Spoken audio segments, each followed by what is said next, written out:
I never imagined I'd spend 20 years saving every spare dollar for a house, only to be told, on the very day my son moved in, that I wasn't welcome in the home I bought him. But that's exactly what happened. And the words came not from him, but from his wife. My name is Linda Carver. I'm 63 years old, born and raised in Columbus, Ohio, and this is the story of the day my heart cracked in a way I didn't know it could, not because of the money I lost, but because of the son I thought I knew. For most of my life, I lived modestly. Not poor, not comfortable, just steady. I worked as an administrative assistant at a logistics firm in Cincinnati, lived in a small rental apartment, and drove the same Honda Civic for nearly 18 years. I didn't take vacations. I didn't buy new clothes unless the old ones stopped being wearable. And every birthday, instead of buying myself something sentimental, I deposited whatever little I could into a savings account labeled for Michael. Michael, my only son. My pride. My second chance at life after losing my husband in a highway accident 25 years ago. I always promised myself one thing. When Michael grew up, I would give him something no one ever gave me, a real start. A home. Stability. So I saved. For 2 decades. When he graduated from the University of Dayton, I didn't say a word about the nest egg. When he married his college sweetheart, Amber, I still kept it quiet. And when they told me they were expecting their first baby, my heart nearly burst, because finally, the time felt right. I wasn't just buying them a house. I was building a future for my grandchild. For 6 months, I toured properties around Dayton, Ohio, trying to find the right one. Michael and Amber were living in a small rented townhouse back then, always complaining about the lack of space, the neighbors' noise, the thin walls, the mold in the bathroom. I wanted them somewhere safe, quiet, a place where a child could grow without chaos. So when I walked into the white 2-story home on Maple Ridge Lane, with its oak trees, soft morning light, fenced yard, and cozy porch, I just knew. I signed the paperwork the same day. I still remember my hands shaking as I slid the cashier's check across the desk. 20 years of sacrifices turned into a single piece of paper. But I wasn't scared. I was proud, excited. Michael cried when I told him. Amber hugged me, thanking me over and over, saying, "You're like a second mom to me." I believed her. The morning they moved in, I baked a batch of Michael's favorite oatmeal raisin cookies and packed a basket with cleaning supplies, his childhood photo album, and a small framed picture of my late husband, the one Michael kept on his nightstand as a kid. When I pulled up to the house, the driveway was bustling, moving trucks, boxes, friends carrying furniture. The air was buzzing with laughter. It felt perfect. Until I stepped onto the porch. Amber opened the door, stopping me with a tight smile. "Linda, this is kind of a hectic day. Maybe today isn't the best day for you to be here." I actually laughed because I thought she was joking. "Oh honey," I said, lifting the basket. "I brought lunch and cookies. I won't get in the way." But her smile dropped, replaced by something cold. "No. I mean, you shouldn't come inside. This is our home. We need space as a family. Our home." And yet, I paid for every inch of it.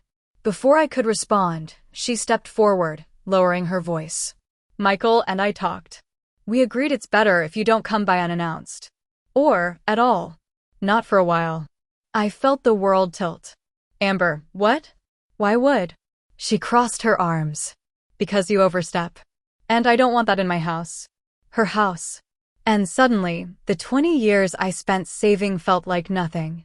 For a few seconds, I just stood there on that porch, clutching the basket against my chest, as if it were the only thing keeping me upright. The laughter inside the house continued, Michael's friends joking as they carried a couch up the stairs. But out on the porch, everything felt painfully silent. "Amber," I whispered, unable to understand. "I bought this house for you both. Why would you say something like that?" She sighed, as if I were the one inconveniencing her. "Look, it's generous. Truly. But that doesn't give you the right to hover. This is a fresh start for us. And we need privacy. Privacy. From me. The woman who gave her husband the very home she was standing in." I swallowed hard, trying to keep my voice steady. "Where's Michael? Let me talk to him." Amber's expression shifted, Not guilt, not remorse, but annoyance. He's busy. And we've already discussed this. Before I could push further, the door behind her opened. Michael appeared, flushed from lifting boxes, smiling at first until he saw my face. "Mom? What's going on?" he asked. Amber turned to him quickly. "She's upset because I told her today's not the best day for guests." Guests. The word sliced deeper than anything else. Michael rubbed the back of his neck, avoiding my eyes. "Mom, moving is chaotic. Maybe we should settle first." His voice wasn't harsh, but it wasn't mine. It belonged to someone careful, someone coached. "Michael," I said softly, "did you tell her that I shouldn't come inside?" He hesitated, just long enough to answer without speaking. Amber stepped in for him. "We agreed your mom tends to treat everything like her business. This is our house. We want boundaries." Boundaries. In a home I bought with 20 years of my life. My throat tightened. "So you don't want me here? On your moving day?" Michael finally met my eyes. He looked tired, conflicted, but not enough to stand up for me. "It's just better if you give us space. Just for now." A part of me broke right then, not because of the house, not because of Amber, but because my son didn't even blink while agreeing to push me out. I nodded slowly, trying to breathe through the trembling. "All right," I said. "If that's what you want." Amber exhaled as if relieved, then closed the door halfway, already turning away. I stepped back from the porch, gripping the railing to steady myself. The cookies I baked, the ones Michael used to steal from the cooling rack as a child, felt suddenly heavy in my arms. But as I reached the bottom step, I heard a voice that nearly dropped me to my knees. "Make sure she doesn't get used to coming by whenever she wants." Amber's voice. Spoken casually, as if I was some nuisance to be managed. Michael didn't argue. He didn't defend me. He didn't even lower his voice when he replied, "I know." And in that moment, I realized something I never expected to feel toward my own son. I didn't recognize him. I didn't cry on the drive back. I was too numb, too stunned, too busy gripping the steering wheel as I replayed every word over and over. Not welcome. Overstepping. Boundaries. The phrases looped like a cruel chant. When I reached my apartment, the tiny rental I never improved because I was always saving for him, I placed the cookie basket on the kitchen counter and sat down at the small table by the window. For 20 minutes, I stared at the wall. I had imagined showing my grandchild their nursery one day. I had imagined family dinners on that porch. I had imagined being part of their lives. But instead, I had been treated like a stranger.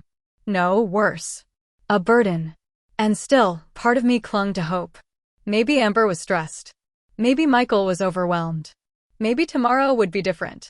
But deep down, another part of me whispered a truth I didn't want to hear. This wasn't a misunderstanding. It was a shift. A choice. One they made together.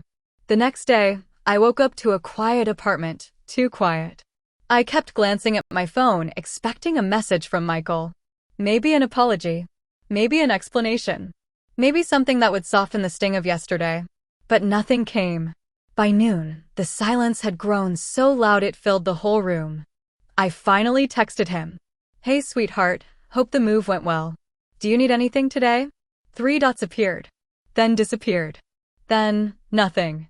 Hours passed.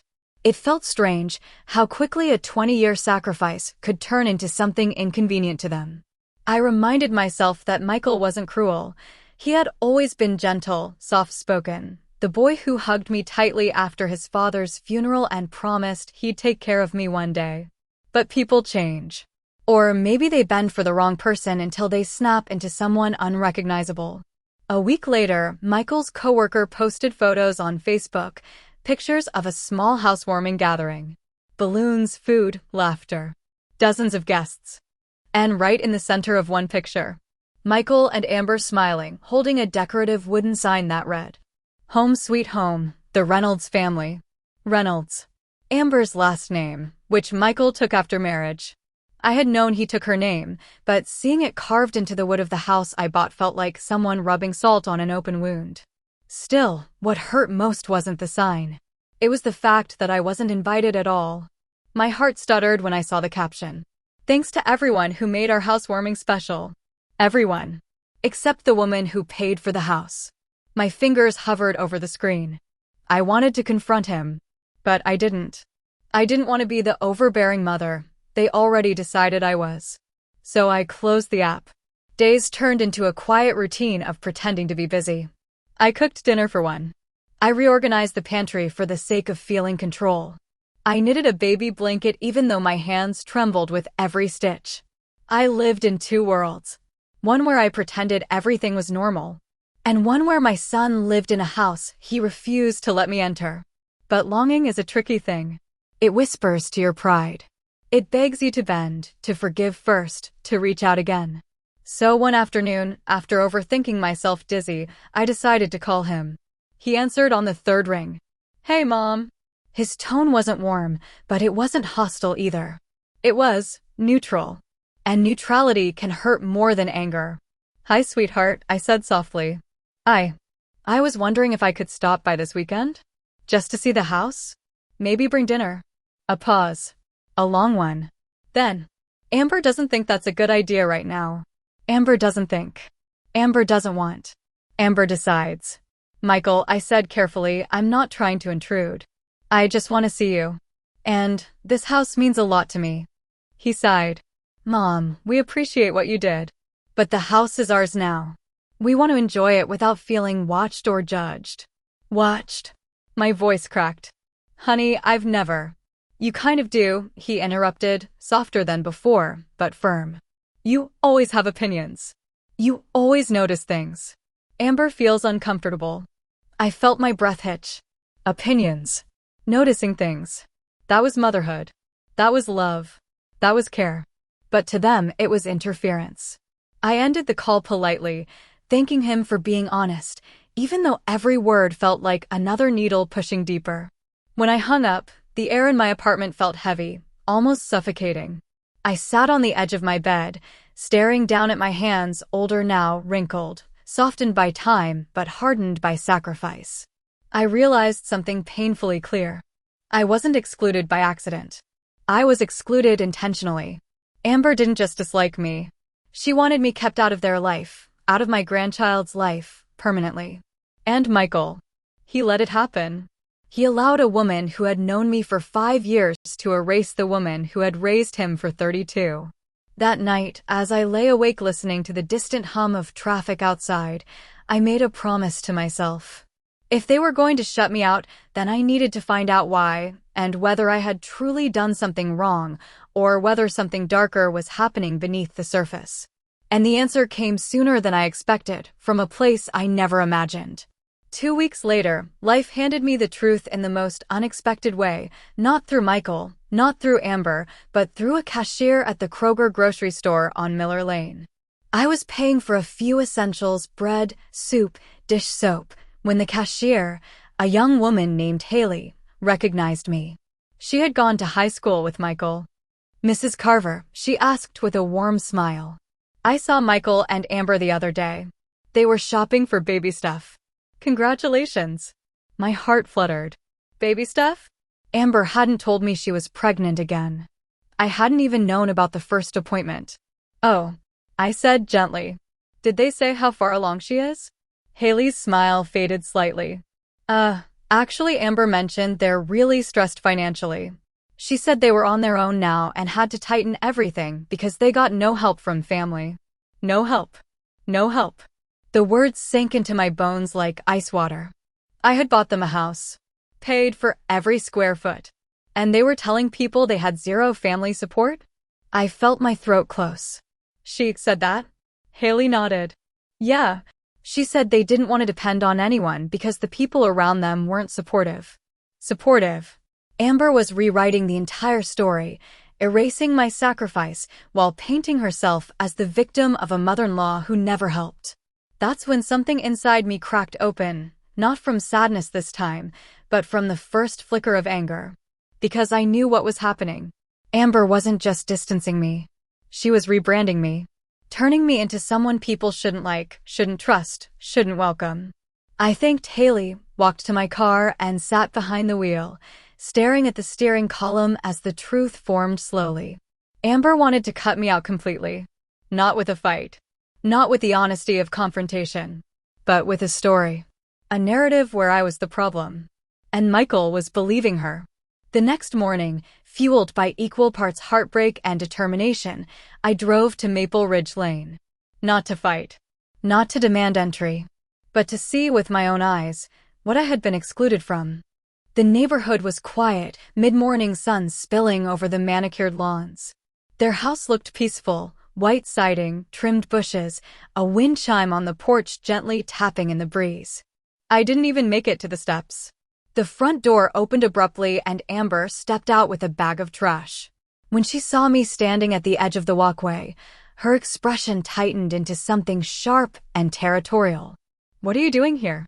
Her voice was cold, not confused, not surprised, but hostile. As if she had expected this moment and was already prepared to push back.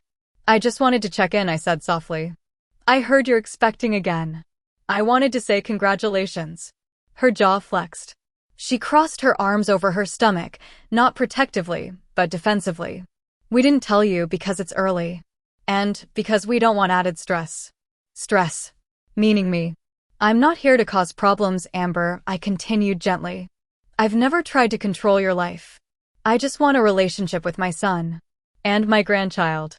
Amber stepped closer, lowering her voice as though she wanted her words to sting without witnesses. "Let me make something clear, Linda. This is my family. If you're around, there's drama. If you're involved, you overstep. So no, we don't want you dropping by. We don't want your opinions. And we don't want you inserting yourself into anything." I blinked, shocked. "Insert myself? I gave you both a home." Her eyes hardened. "And you think that buys you access to my life?" Heat rushed to my cheeks, humiliation, disbelief, pain. "I never said that," I whispered. "You imply it," she shot back. "You expect gratitude. You expect to be included. And we're not doing that game." Game. My 20-year sacrifice, a game to her. Just as I opened my mouth to respond, Michael stepped outside, holding a toolbox. His face dropped when he saw me. "Mom? You shouldn't be here." The softness in his voice was gone, replaced by a tone I had never heard from him, clipped, dismissive, almost rehearsed. I felt myself shrinking. "Michael, I just came to." He cut me off. "Mom, we talked about boundaries. Please respect them." I felt those words hit harder than any door ever could. Amber looked satisfied. Michael looked resigned. And I felt myself disappear. Michael's words, "Please respect our boundaries," sat in the air like a slap that hadn't stopped stinging. For a moment, none of us moved. Even the wind chime on the porch fell silent, as if the entire street paused to witness the moment a mother was pushed out of her own child's life. I swallowed, feeling something inside me collapsing, but also something else rising from underneath, a strength I didn't know I still had. "I have respected you," I said quietly. "More than you realize. And I've given you everything I could. I'm not here to fight, Michael. But I need you to look me in the eyes when I ask you this." He hesitated. "Do you really want me gone? Or is this what she wants?" Amber stepped in immediately, voice sharp as glass. "Don't put him in the middle, Linda. This is both of us." Michael didn't correct her. He didn't defend me. He just stared at the ground. That hurt more than any words. I realized then that I was never going to win in this conversation. Not because I was wrong, but because their minds were made up. Amber saw me as a threat. Michael saw me as an inconvenience. And neither saw me as a mother anymore. So I took a slow breath and steadied my voice. "All right," I said finally. "If this is the choice you're making, then I hear you." Michael exhaled, relieved, not heartbroken, not regretful, just relieved, as if my pain simplified his life. And that was the moment something finally snapped inside me. Not in anger, but in clarity. I had spent 20 years sacrificing for him. They had spent barely 20 minutes discarding me. And suddenly I knew. This wasn't my failure. It was theirs. I didn't owe them more heartbreak. I didn't owe them more begging. And I didn't owe them access to the parts of me that still loved them without question. I stepped back from the walkway. "Take care of yourselves," I said softly.